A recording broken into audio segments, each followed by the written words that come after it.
Hello and welcome to the first part of a multi-series video lecture on this channel on how I analyze market structure, how I implement these tools, specifically anchored VWAP, to align myself in high probability, high win rate trades.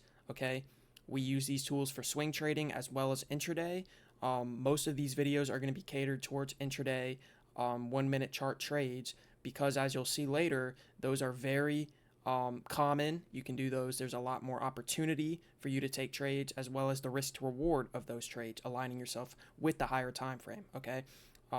This is going to be a basic video, basic understanding of the fundamentals that you need to build the foundation to then go in depth and more intermediate and advanced level trading with other tools involved. Okay. So the first thing that we're going to be going over is market structure. Obviously, everyone knows trends, higher highs and higher lows. This would be an uptrend. If you were to look at the monthly chart of the NASDAQ 100 or any tech stock like Apple, Amazon, Google, really good stocks, this would be an uptrend. Okay, everybody wants to take part in these uptrends. Okay, we want to be taking part in continuation of these uptrends, of the current trend of the market, because as you'll see later, there are different trends of the market. We want to be looking for key areas where there's a high probability of the trade moving in your favor rather than not. Okay. Last point that's very, very important is people talk about buying the dips. So often they talk about this is a great dip buying opportunity when all the markets are down, 10, 8%. You want to be buying strength after the dip. You don't want to be trying to pick bottoms, okay? Buying at this point here while the market's moving down is very, very, very risky. We're not looking to take part in risky trades. We're looking to take part in high probability trades that occur very often, very frequently, and we can have a set stop limit to get us out of the trade if it was to turn in the opposite direction. Okay, so while you're looking at this chart, this is just a quick example of somebody who watches the market turn against them, and if they're buying the dip, they are getting slaughtered, right? You see a push up, a pullback, a push up, a pullback, a push up. They think this is going to be a pullback. They're buying into the bottom here while price is pushing down, thinking they're buying the dip. Really, they're just buying into massive selling pressure, which then pushes the market lower. Okay, a lot of people who get into trading / investing that don't know what they're doing will continue to keep buying as we push lower, thinking they're being smart and buying the dip. That is wrong. You do not want to be buying in these areas right here. We have now broken structure and more than likely will continue moving in the opposite direction. Okay, so how do you know if the market is going to be having a pullback or if it's reversing? Simple answer, you never know. Okay, which is why risk management is very important. You need to be in tune with your emotions so that you can continue to manage risk and not blow your account. Okay, so one example here is where we have a pullback and we continue higher, and one example is when we have a pullback, we reverse from that pullback and we push lower. Okay, how do you align yourself for high probability and low risk setups, as well as staying out of low probability with maximum risk setups? Okay, I want to break the second one down first, which is what most beginner level traders / investors do. Is they see a random stock, a random market, whether it's the NASDAQ or the S&P. They hear that it's always going up, not understanding that we could be entering a downtrend or we are currently in a downtrend, and they buy into the selling pressure here. As the market's going down, they have no stop limit. They just let the stock bleed them to death until they either lose their account or they withstand so much negative emotions and they can't take the pain anymore, and they close their trade for a massive, massive loss, and they never touch trading again. Not understanding that if they were to just wait for the bounce here and buy the strength after the dip, they can set a stop limit to know that they're going to get out of the trade at that point, with having a take profit up here, getting out of the trade when it starts getting overextended. And we'll get more into that later. But this is the basics of trading. You want to put yourself in high probability, low risk scenarios with a stop loss. Okay, if you were to buy the dip here, it might have worked, but you never would have known when you would have gotten out. Okay, you never know when you would have gotten out here. Here, after the strength, you can put your stop at the low and you can take your profit up here. This looks like about a 1 to 3 risk to reward, okay? Risking $100 to make $300, okay? This looks like you're risking the entire account and you have no idea how high the stock's going to go, okay? Stay out of this right here, all right? To understand how to buy after the dip and put yourself in high probability situations is you have to first understand the stages of the market. Now, the stages of the market were developed by Stan Weinstein. He created 4 stages, and it allows us to time entries, not perfectly, but the timing of the entries is very, very important, and you'll see later why. Okay, with the stages of the market, you can see here we look like we pushed up and we ended up pulling back. Stock is pretty balanced at this point here. We can look to trade this. This is why trading got created, because if you were investing, you would be at break even here. If you were trading, you might be up, a couple thousand, a couple 100,000. It all depends on your account size, right? But you can see here, before we have this push up, we have stage 1, which is accumulation, where we're going to compress and we're going to chop around and we're going to allow orders to build in this area here before we eventually meet stage 2, which is mark up. This is that chart that we were just looking at as a line chart, is a trending market, specifically an uptrending market, okay? This is where you want to be putting on most of your risk, because you will have extreme high probability and extreme low risk setups that will move in your favor very quickly and very violently. You want to be sizing up in these right here, but you're not always going to get stage 2 markups, right? We might be currently in a stage 3 or a stage 4, but you want to be sizing up in these right here, okay? This is where you want to be, and you can understand that we're in a stage 2 because we would have just left accumulation, okay? After leaving stage 2, profit taking is occurring, shorts are stepping in, we understand that we're overextended, we've pushed up too high too fast, the market needs to cool down. It doesn't just violently dip lower and dip higher and dip lower violently all day, every day. We have some cool down periods, which is the distribution phase. If you were trading, okay, just on a basic level, you would want to be getting involved in this area right here. When we start breaking higher, making higher highs and higher lows, be involved in the stage 2 uptrend and getting out when all of a sudden the volatility goes down, right? And then you wait for your next trade, which is why if this was a daily chart or a weekly chart and this was a higher time frame market, you have about 1, maybe 2 possibilities of taking a trade here. If you were on the intraday chart, you can be taking trades all throughout here, through this push up, through this push down, through this push up, through this push down, through this push up. Like not every single day, but you have more opportunities to get into the trades. And when you align yourself with the higher time frame, your risk can be minuscule and your profit / reward can be, astronomical. So after we have distribution, we're going to enter stage 4 decline, which is where shorts have now taken over the market. People have taken their profit from the longs, whether the long traders are staying out of the market or now re-entering as shorts. We don't know, but the market is going to decline and wear these buyers out before we eventually reach stage 1 accumulation again, or stage 3, which is distribution, for another stage 4 decline, because we could continue from here. That doesn't mean just because we came back to this point that we have to go up now. Now, the next point that I want to talk about is price being fractal, which is how I talk about intraday trading throughout this trend, taking multiple trades throughout this rather than buying here and selling up here, okay? If we take a look at these 2 charts right here, they're both the NASDAQ 100 futures, but one chart is a daily chart, meaning that every single bar represents 1 day of trading, and the chart on the right is a 1-minute chart. Every single candle represents 1 minute of trading, okay?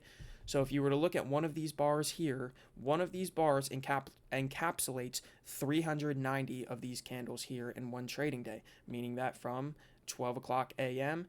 to 4:30 p.m. is all of this chart encapsulated into one daily bar, okay? And this would be called a high time frame chart. This would be called a low time frame chart when I talk about high and low time frames, okay? But what you can obviously see here is the fractability, meaning that these stages occur on the daily chart where we accumulate and push up. You can see here we have stage 1 before a stage 2 uptrend, as well as on the minute chart we accumulate, we're chopping around. There's no trend developed here. We're chopping around before a stage 2 uptrend, okay? So buying strength after the dip is we have our pullback starting from here, our pullback, and now all of a sudden we made a low, we made a higher low, we made another higher low, and we're getting strength through here. All right, we had a gap up here. We're not going to get too in depth on that right now, but we had a gap up here, which is a strong indication of bullish trend. and we can ride the trend higher, as well as a low here and a higher low here. We want to be getting involved right here, buying in this zone here with our stop below this low. Okay, so how do we talk about risk to reward, right? The same ways on the daily chart. If you look at where this line started, where this trend began, was on April 2nd, 2025, and it ended on September 2nd, 2025. Okay, so that's about five or 6 months that you would have had to sit in this trade. We have the same exact setup on the 1 minute chart, and we took the trade about 9:45 and exited at about 11:15. Okay, that's about 1.5 hours, maybe 2 hours of trading. Okay, and so you can have more opportunity when you're intraday trading. But a lot of people misconstrue the idea because they don't understand that you have to align this 1 minute chart with this daily chart. And I don't want you to get confused thinking that this movement here started on this day, because this 1 minute chart is from February 18th. And remember, this movement was on April 2nd. Okay, so these are completely different days, also a year apart. You can see this was February 2026. This was 2025 over on the daily chart. But this is how you want to trade. You can understand that, hey, on the daily chart here, we're in a stage 2 uptrend. How can I take part on the 1 minute? And we'll get into those tools and tendencies that we can use to align ourselves in that in the future videos. Right now, I just want to go over the basics, okay? And a really important idea is the fractability,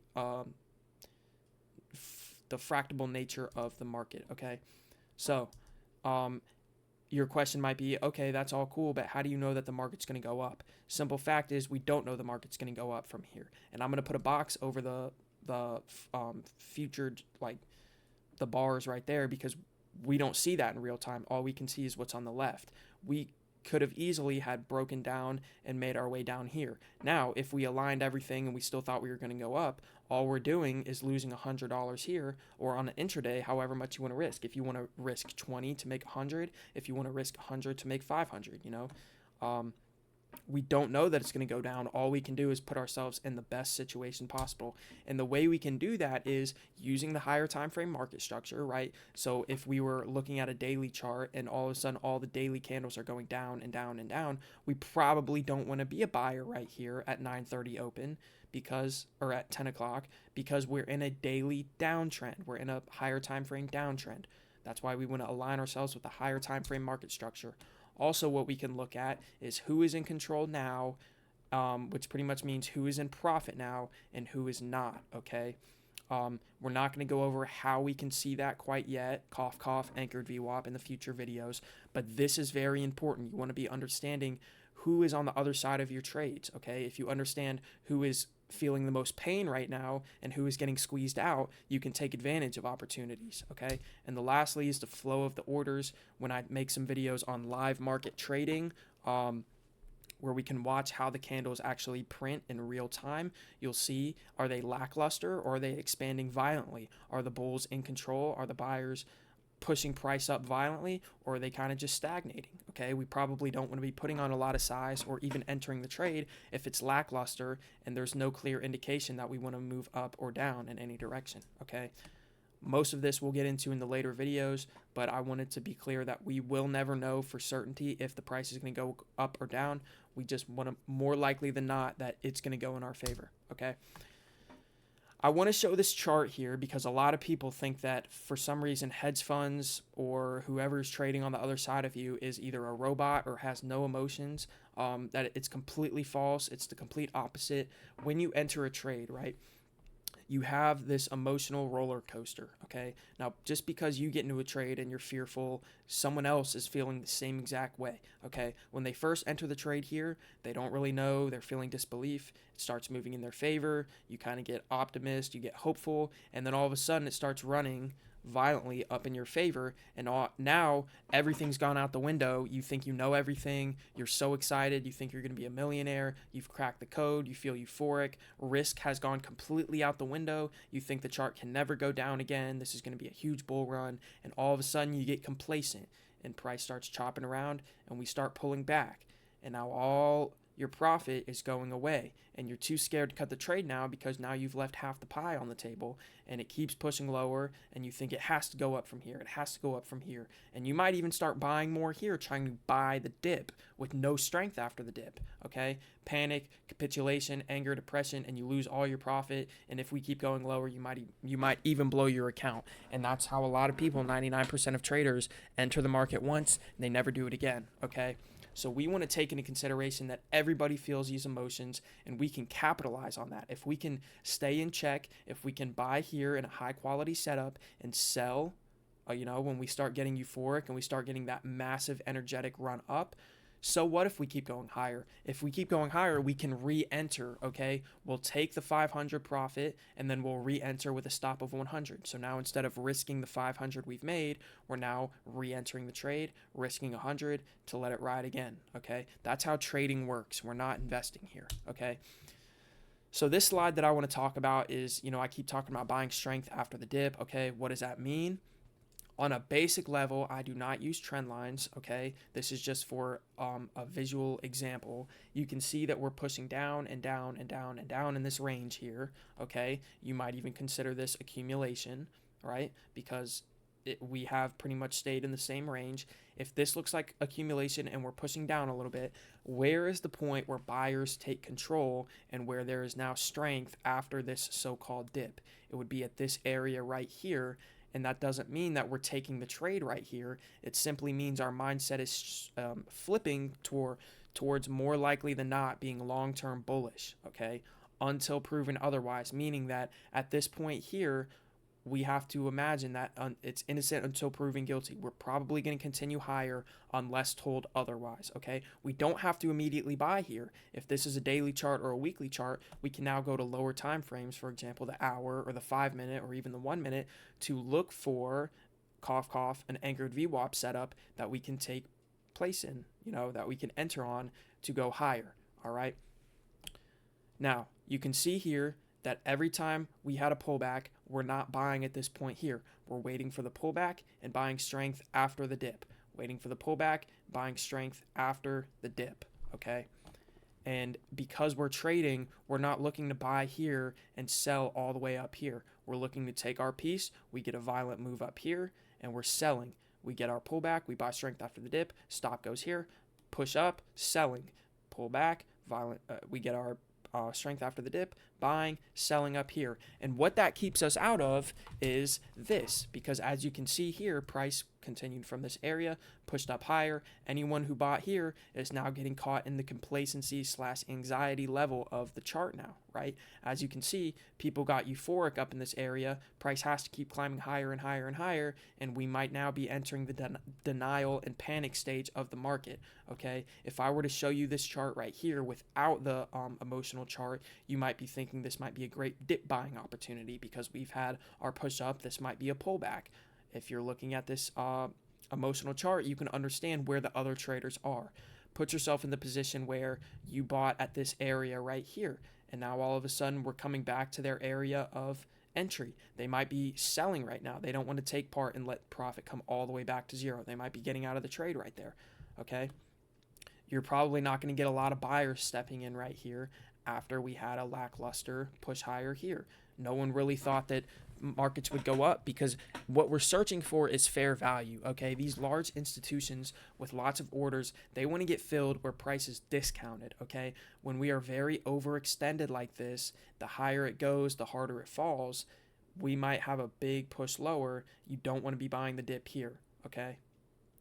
I want to make that clear because a lot of people look at this and think this is a great dip buying opportunity. If this is, say, a daily chart, markets are down 4%. They always go up. This is a great dip buying opportunity. If it keeps pushing lower, I'll keep buying until we go up. What if we come all the way back down to here? Your account is at zero and you'll never touch trading again, okay? You can stay out of this area. Now, if you see something that we'll get into later on other tools we can use to take part in this short-term downtrend, we can make money on this, okay? Because it's in our favor. Price is going lower at this point. We're not trying to catch the falling knife that everybody likes to do. A knife is falling. Why would you step in front and catch it? Either stay out or take part and go with the trend, okay? Lastly, I want to talk about how trading is a zero-sum game, okay? Someone is winning and someone is losing. If you're losing money, someone else took it. If you took money, you took it from someone else. It's extremely competitive. And I want to talk about how, because it's so competitive, a lot of people think that they never want to lose. You have to lose because trading is a complete speculation. It is putting yourself in the best situation possible and managing your risk. There's nothing more, it's nothing less, okay? You're never going to have 100% win rate, and you're never going to break the code of the market because it's constantly new players are getting involved. More players are leaving, staying out of a certain trend and condition. You're not going to be able to look back towards like 1990 and say, we did this at this area, we're going to do it again here. There's different players, and someone can always step in and change the market structure, okay? What you can do is be conscious of the players around you, okay? So you can ask yourself questions while you're watching price unfold. If you see price pulling back to a certain area, you can think to yourself, is it an area where a large institution or fund finds price discounted? Meaning that, will they feel comfortable loading up all of their orders right here because they find it fair and discounted to do so, okay? If it is, you may be wanting to look to be a buyer or look for strength after that dip to take part in the trade. Another question is this a directional move attempting to trap fearful or greedy traders to send price the other direction, which would be a reversal? And we'll get into more of the technical analysis in the chart reading live in other videos. But you can see here, some people feel fear of missing out, or they see price expanding super fast in a certain direction, and they go ahead and market order in. They jump the gun, they don't wait for a pullback, and they get trapped, okay? And price ends up never returning to that level and going the other direction, okay? You want to be cognizant of reversals, as well as if a large move has occurred and we start stagnating, like we saw at the top of this chart here. If price starts stagnating, is that profit taking happening, or are we calming down before another wave in the same direction, which would be continuation, which would kind of be like a pullback, which would be this, okay? We started pushing up and we started chopping around. We don't know if this is going to be a reversal area, a stage 3 distribution, or if it's going to be the calming before another wave higher. Okay, we need to be cognizant of all of these questions and a plethora of other questions that you're constantly trying to analyze throughout the market. Again, we will never know the answers to any of these questions for certainty, but by understanding the tendencies of the other traders and aspect of human psychology around you, you can call, raise, or fold according to your rules and risk management. And why I said call, raise, or fold is because it is like poker, okay? You are playing against somebody, they're trying to take your money, and you're trying to take their money, okay? You can stay out of trades if you don't feel comfortable, but you have to understand that where other people are feeling pain, you can take advantage of that. You just don't want to put yourself in the position where you're feeling so much pain from a trade going against you that you have to, sell the position. Like, put a stop, put yourself in the best position, and be cognizant of the traders around you, okay? I know that was pretty basic, pretty fundamental. I kind of slipped some things in there that I will go over more with live chart action. Actually in TradingView, breaking down tools that I use, but we really needed to understand the difference between investing and trading. And the biggest thing is how people talk about buying the dip. The main focus of this channel is buying strength after the dip, okay? I don't know what's going on with the slideshow right here. We want to put ourselves in positions like this, where we have a small risk with a big reward that happens over and over and over, week on end, month on end, that we can compound our capital, okay? So with that being said, thank you for tuning in. There will be more to come. This will be, I don't know how long the series will be. But yeah, there will be some live trades, maybe some live streams. And yeah, hope to see you in the next one.